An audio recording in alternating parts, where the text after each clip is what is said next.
Manuscript found in a bottle, che non plus qu'un moment et vivere n'a plus rien de à dissimuler. Connaught, Addis.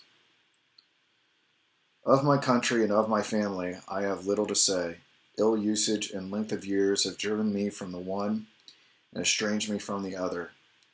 Hereditary wealth afforded me an education of no common order, and a contemplative turn of mind enabled me to methodize the stories which early study very diligently garnered up. Beyond all things, the works of the German moralists gave me great delight, not from any ill-advised admiration of their eloquent madness, but from the ease with which my habits of rigid thought enabled me to detect their falsities. I have often been reproached with the aridity of my genius. A deficiency of imagination has been imputed to me as a crime, and the Pyrrhonism of my opinions has at all times rendered me notorious. Indeed, a strong relish for physical philosophy has, I fear, tinctured my mind with a very common error of this age. I mean the habit of referring occurrences, even the least susceptible of such reference, to the principles of that science. Upon the whole, no person could be less liable than myself to be led away from the severe precincts of truth by the ignis fatui of superstition. I have thought proper to premise thus much, lest the incredible tale I have to tell should be considered rather the raving of a crude imagination than the positive experience of a mind to which the reveries of fancy have been a dead letter and a nullity. After many years spent in foreign travel, I sailed in the year 18 from the port of Batavia in the rich and populous island of Java on a voyage to the archipelago of the Sundust Islands. I went as passenger, having no other inducement than a kind of nervous restlessness which haunted me as a fiend. Our vessel was a beautiful ship of about 400 tons, copper-fastened, and built at Bombay of Malabar teak. She was freighted with cotton wool and oil from the Laccadive Islands. We had also on board coir, jaggery, ghee, coconuts, and a few cases of opium. The stowage was clumsily done, and the vessel consequently crank. We got under way with a mere breath of wind, and for many days stood along the east coast of Java without any other incident to beguile the monotony of our course than the occasional meeting with some of the small grabs of the archipelago to which we were bound. One evening, leaning over the taffrail, I observed a very singular isolated cloud to the northwest. It was remarkable as well for its color as from its being the first we had seen since our departure from Batavia. I watched it attentively until sunset, when it spread all at once the eastward and westward, girding in the horizon with a narrow strip of vapor and looking like a long line of low beach. My notice was soon afterward attracted by the dusky red appearance of the moon and the peculiar character of the sea. The latter was undergoing a rapid change, and the water seemed more than usually transparent. Although I could distantly see the bottom, yet heaving the lead, I found the ship in 15 fathoms. The air now became intolerably hot and was loaded with spiral exhalations, similar to those arising from heated iron. As night came on, every breath of wind died away, and a more entire calm it is impossible to conceive. The flame of a candle burned upon the poop without the least perceptible motion, and a long hair held between the finger and thumb hung without the possibility of detecting a vibration. However, as the captain said, he could perceive no indication of danger, and as we were drifting in bodily to shore, he ordered the sails to be furled and the anchor let go. No watch was set, and the crew, consisting principally of Malays, stretched themselves deliberately upon deck. I went below, not without a full presentiment of evil. Indeed, every appearance warranted me in apprehending a simoon. I told the captain of my fears, but he paid no attention to what I said, and left me without deigning to give a reply.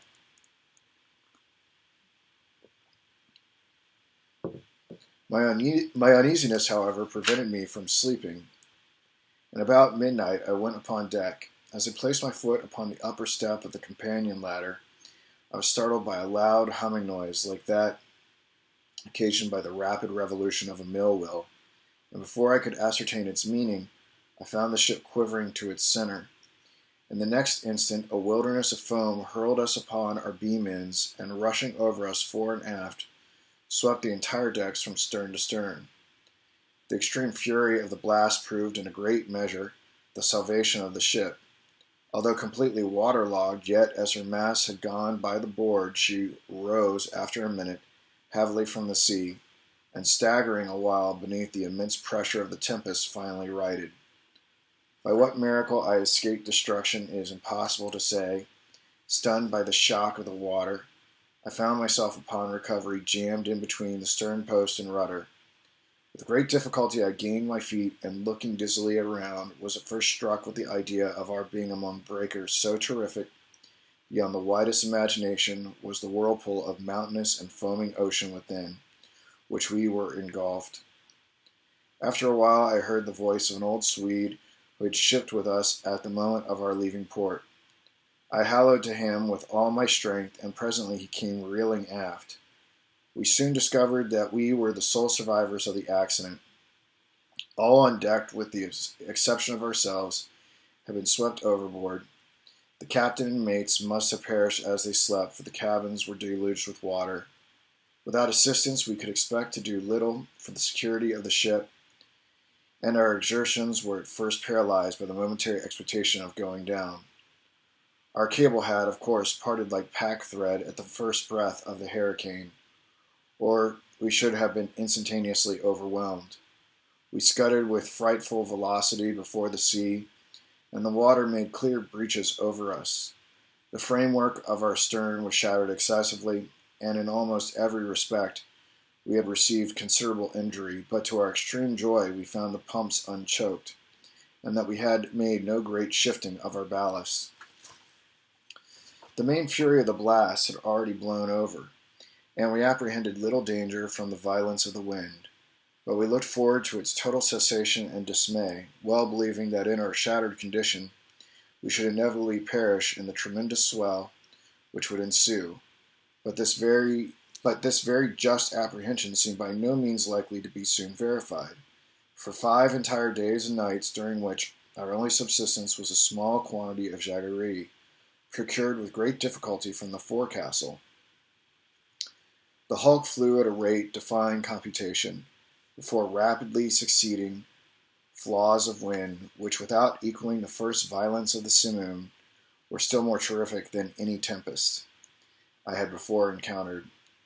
Our course for the first 4 days was, with trifling variations, southeast and by south, and we must have run down the coast of New Holland. On the 5th day the cold became extreme.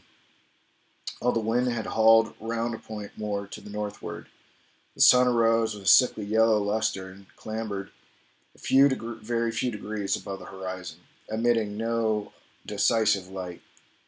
There were no clouds apparent, yet the wind was upon the increase and blew with a fitful and unsteady fury. About noon, as nearly as we could guess, our attention was again arrested by the appearance of the sun. It gave out no light properly so called, but a dull and sullen glow without reflection, as if all its rays were polarized. Just before sinking within the turgid sea, its central fires suddenly went out, as if hurriedly extinguished by some unaccountable power. It was a dim silver-like rim alone as it rushed down the unfathomable ocean.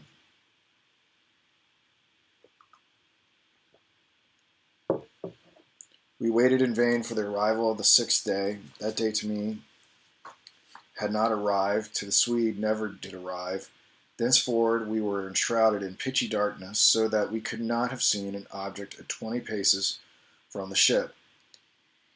Eternal night continued to envelop us, all unrelieved by the phosphoric sea brilliancy to which we had been accustomed in the tropics.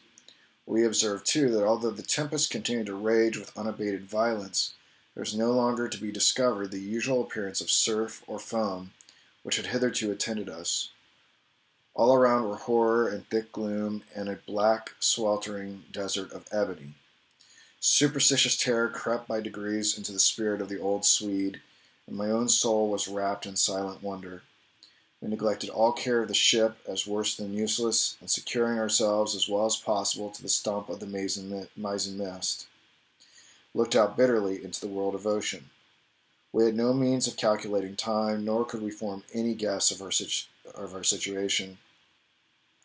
We were, however, well aware of having made farther to the southward than any previous navigators, and felt great amazement at not meeting with the usual impediments of ice.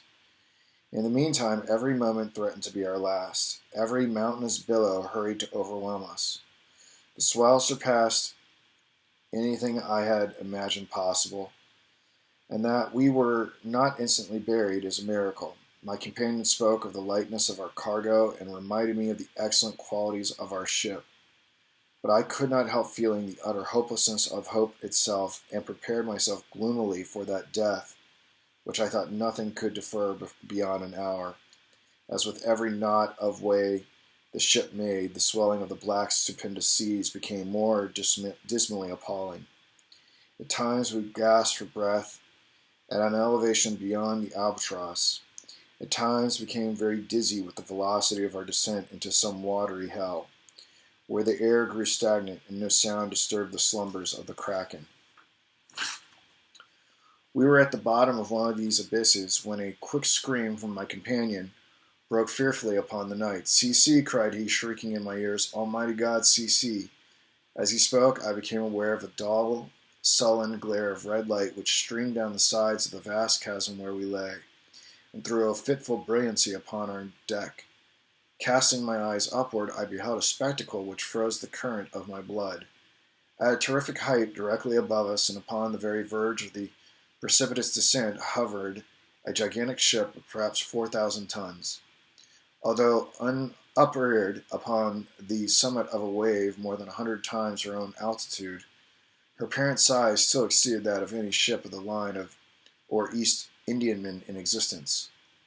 Her huge hull was of a deep dingy black, unrelieved by any of the customary carvings of a ship.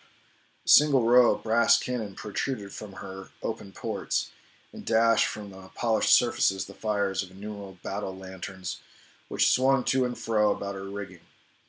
But what mainly inspired us with horror and astonishment was that she bore up under a press of sail in the very teeth of that supernatural sea and of that ungovernable hurricane. When we first discovered her, her bows were alone to be seen as she rose slowly from the dim and horrible gulf beyond her. For a moment of intense terror she paused upon the giddy pinnacle, as if in a contemplation of her own sublimity, then trembled and tottered and came down. At this instant I know not what sudden self-possession came over my spirit. Staggering as far off as I could, I awaited fearlessly the ruin that was to overwhelm. Our own vessel was at length ceasing from her struggles, and sinking with her head to the sea. The shock of the descending mass struck her consequently in that portion of her frame which was already under water, and in the inevitable result was to hurl me with irresistible violence upon the rigging of the stranger. As I fell, the ship hove in stays and went about, and to the confusion ensuing I attributed my escape from the notice of the crew. With little difficulty I made my way unperceived to the main hatchway, which was partially open, and soon found an opportunity of secreting myself in the hold. Why I did so I can hardly tell. An indefinite sense of awe which at first sight of the navigators of the ship had taken hold of my mind was perhaps the principle of my concealment. I was unwilling to trust myself with a race of people who had offered to the cursory glance I had taken so many points of vague novelty, doubt, and apprehension. I therefore thought proper to contrive a hiding place in the hold. This I did by removing a small portion of the shifting boards in such a manner as to afford me a convenient retreat between the huge timbers of the ship.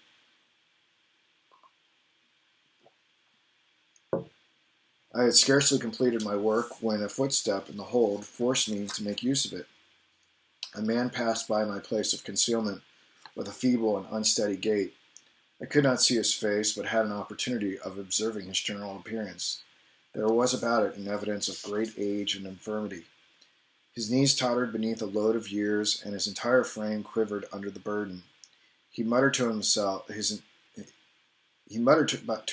in a low, broken tone some words of a language which I could not understand, and groped in a corner among a pile of singular-looking instruments and decayed charts of navigation. His manner was a wild mixture of the peevishness of second childhood and the solemn dignity of a god. He at length went on deck, and I saw him no more. A feeling for which I have no name has taken possession of my soul, a sensation which will admit of no analysis, to which the lessons of bygone time are inadequate, and for which I fear futurity itself will offer me no key. To a mind constituted like my own, the latter consideration is an evil. I know that I shall never be satisfied with regard to the nature of my conceptions. Yet it is not wonderful that these conceptions are indefinite, since they have their origin in sources so utterly novel. A new sense, a new entity is added to my soul. It is long since I first trod the deck of this terrible ship, and the rays of my destiny are, I think, gathered to a focus. Incomprehensible men, wrapped up in meditations of a kind which I cannot divine, they pass me by unnoticed. Concealment is utter folly on my part, for the people will not see. It is but just now that I passed directly before the eyes of the mate. It was no longer a while ago that I ventured into the captain's own private cabin, and took thence the materials with which I write and have written. I shall from time to time continue this journal. It is true that I may not find an opportunity of transmitting it to the world, but I will not fail to make the endeavor. At the last moment I will include the manuscript in a bottle and cast it within the sea. An incident has occurred which has given me new room for meditation. Are such things the operation of ungoverned chance? I had ventured upon deck and thrown myself down without attracting any notice among a pile of rattling stuff and old sails in the bottom of the yawl. While musing upon the singularity of my fate, I unwittingly daubed with a tar brush the edges of a neatly folded studding sail, which lay near me on a barrel. The studding sail is now bent upon the ship, and the thoughtless touches of the brush are spread out in the word discovery.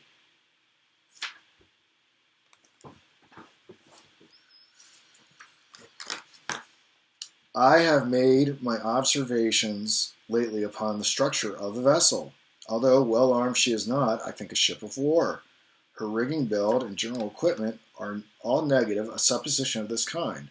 What she is not, I can easily perceive. What she is, I fear it is impossible to say. I know not how it is, but in scrutinizing her strange model and singular cast of spars, her huge size and overgrown suits of canvas, her severely simple bow and antiquated stern, there will occasionally flash across my mind a sensation of familiar things, and there is always mixed up with such indistinct shadows of recollection an unaccountable memory of old foreign chronicles and ages long ago.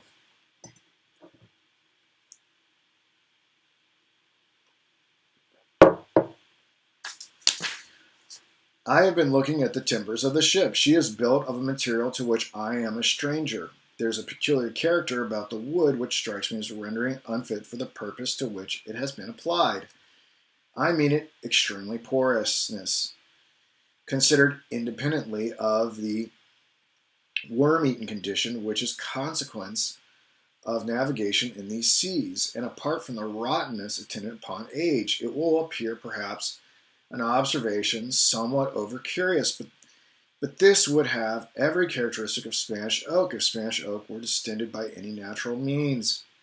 And reading the above sentence, a curious apothegm of an old weather-beaten Dutch navigator comes full upon my recollection. It is as sure, he was wont to say, when any doubt was entered of his veracity, as sure as there is a sea where the ship itself will grow in bulk like the living body of the seaman.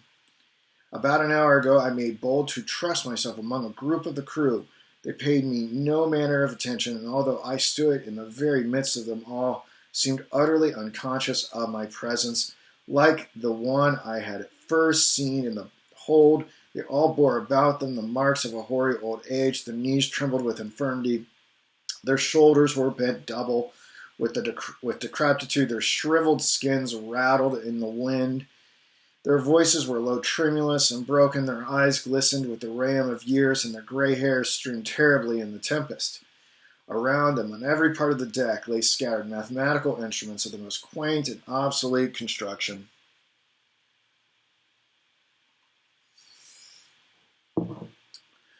I mentioned some time ago the bending of a studding sail. From that period, the ship, being thrown dead off the wind, has continued her terrific course due south, with every rag of canvas packed upon her from her truck to her, lower studding sail booms, and rolling every moment her top-gallant yardarms into the most appalling hell of water which it can enter into the mind of a man to imagine. I have just left the deck where I find it impossible to maintain a footing, although the crew seems to experience little inconvenience. It appears to me a miracle of miracles that our enormous bulk is not swallowed up at once and forever. We are surely doomed to hover continually upon the brink of eternity without taking a final plunge into the abyss. From billows 1,000 times more stupendous than any I have ever seen, we glide away with the facility of the arrowy seagull, and the colossal waters rear their heads above us like demons of the deep, but like demons confined to simple threats and forbidden to destroy. I am led to attribute these frequent escapes to the only natural cause which can account for such effect. I must suppose the ship to be within the influence of some strong current or impetuous undertow. I've seen the captain face to face and in his own cabin, but as I expected, he paid me no attention, although in his appearance there is to a casual observer nothing which might bespeak him more or less than man. Still, a feeling of irrepressible reverence and awe mingled with the sensation of wonder with which I regarded him. In stature he is nearly my own height, that is about 5 feet 8 inches. He is of a well-knit and compact frame of body, neither robust nor remarkable otherwise. But it is the singularity of the expression which reigns upon the face. It is the intense, the wonderful, the thrilling evidence of old age, so utter, so extreme, which excites within my spirit a sense, a sentiment ineffable. His forehead, although little wrinkled, seems to bear upon it the stamp of a myriad of years. His gray hairs are records of the past, and his grayer eyes are symbols of the future. The cabin floor was thickly strewn with strange, iron-clasped folios and moldering instruments of science and obsolete, long-forgotten charts. His head was bowed upon his hands, and he pored with a fiery, unquiet eye over a paper which I took to be a commission, and which at all events bore the signature of a monarch. He muttered to himself, as did the first seaman whom I saw in the hold, some low, peevish syllables of a foreign tongue. And although the speaker was close to my elbows, his voice seemed to reach my ears from the distance of a mile. The ship and all in it are imbued with the spirit of the eld. The crew glide to and fro like the ghosts of buried centuries. Their eyes have an eager and uneasy meaning, and when their fingers fall athwart my path in the wild glare of the battle lanterns, I feel as I have never felt before. Although I have been all my life a dealer in antiquities and have imbibed the shadows of fallen columns at Baalbek and Tadmor and Persepolis until my very soul has become a ruin. When I look around me, I feel ashamed of my former apprehension. If I trembled at the blast which has hitherto attended us, shall I not stand aghast at a warring of wind and ocean, to convey any idea of which the words tornado and simoon are trivial and ineffective? All in the immediate vicinity of the ship is the blackness of eternal light in a chaos of foamless water. But about a league on either side of us may be seen, indistinctly and at intervals, stupendous ramparts of ice, towering away into the desolate sky and looking like the walls of the universe. As I imagine, the ship proves to be in a current, if that appellation can be properly be given to tide, which, howling and shrieking by the white ice, thunders on to the southward in a velocity like the headlong dashing of a cataract. To conceive the horror of my sensations is, I presume, utterly impossible. Yet a curiosity to penetrate the mysteries of these awful regions predominates even over my despair, and will reconcile me to the most hideous aspect of death. It is evident that we are hurrying onward to some exciting knowledge, some never to be imparted secret, whose whose attainment is destruction. Perhaps this current leads us to the southern pole itself. It must be confessed that a supposition apparently so wild has every probability in its favor. The crew pace the deck with unquiet and tremulous step, but bears upon their countenance and expression more of the eagerness of hope than of the apathy of despair. In the meantime, the wind is still in our poop, and we carry a crowd of canvas. The ship is at times lifted bodily from out of the sea. Oh, horror upon horror! The ice opens suddenly to the right and to the left, and we are whirling dizzily in immense concentric circles, round and round the borders of a gigantic amphitheater, the summit of whose walls is lost in the darkness and the distance. But little time will be left me to ponder upon my destiny. The circles rapidly grow small. We are plunging madly within the grasp of the whirlpool, and amid a roaring and bellowing and thundering of ocean and tempest, the ship is quivering, oh God, and going down. The manuscript found in the bottle was originally published in 1831. It was not until many years afterward that I became acquainted with the maps of Mercator, in which the ocean is represented as rushing by 4 miles into the northern polar gulf to be absorbed into the bowels of the earth, the pole itself being represented by a black rock towering to a prodigious height. Edgar Allan Poe.